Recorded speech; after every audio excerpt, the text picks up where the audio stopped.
है, हमसे बेटर हमारे बच्चे आए, ये हमें सोचने का हक है।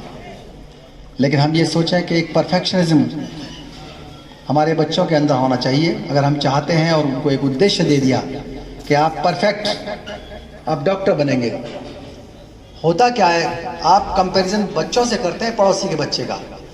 आप उस पड़ोसी को नहीं देखते कि उस पड़ोसी ने अपने बच्चे के लिए क्या माहौल बनाया,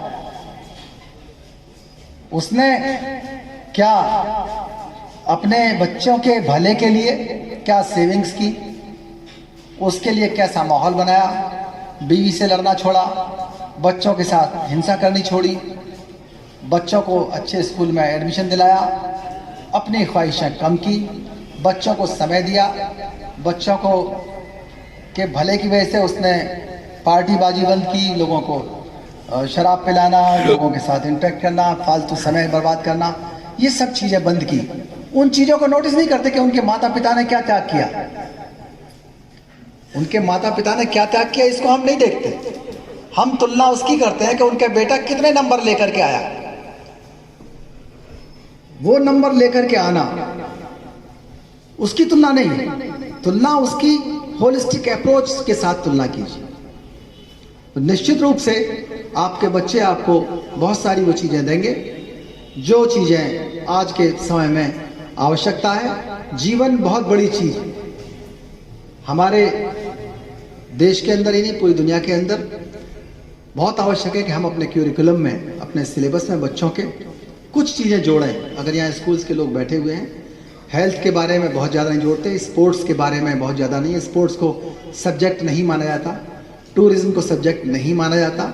ये हमारे कहीं ना कहीं ओल्ड जो हमारे प्रिकॉशंस हैं कि हाँ घूमना फिरना कोई शिक्षा से मतलब नहीं है, वो आवारगी की निशानी है, ऐसा नहीं है। टूरिज्म शिक्षा की निशानी है। सबसे पहला अगर ह्यूएन सांग और फाहियान इस देश में ना आए होते तो निश्चित रूप से हमको भारत का इतिहास पढ़ने को नहीं मिलता।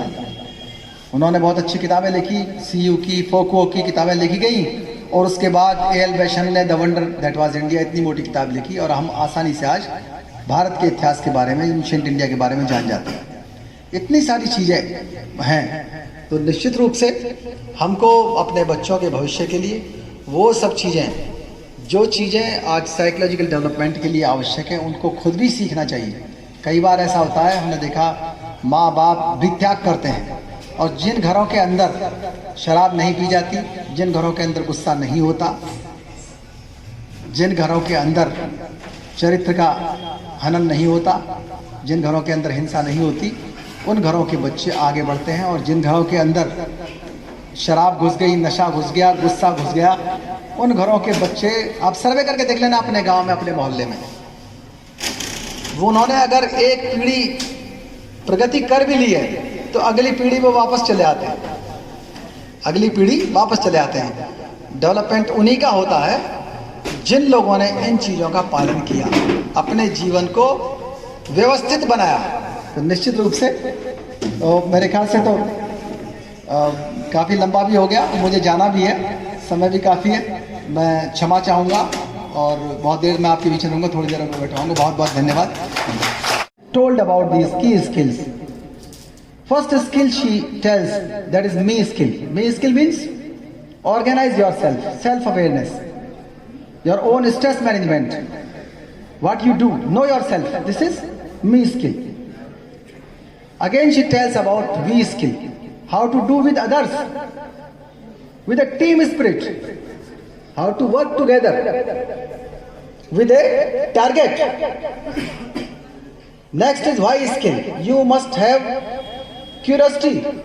You must know how to ask questions. Questions are not stupid. They are never stupid. Only answers may be stupid. What happens in a classroom? We don't ask questions because you think that you seem to be a fool, and your other friends will demoralize you that you don't know this thing. But no, give up your hesitation and ask questions. This is why skill. When you ask questions, this spirit of inquiry and curiosity generates wisdom. It fulfills your knowledge, which is required to adopt the technology in your own culture, in your own conduct. Next is what if skill.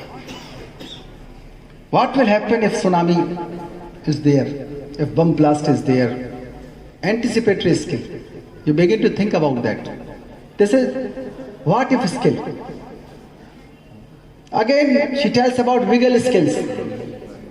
Wiggle skill means physical restlessness.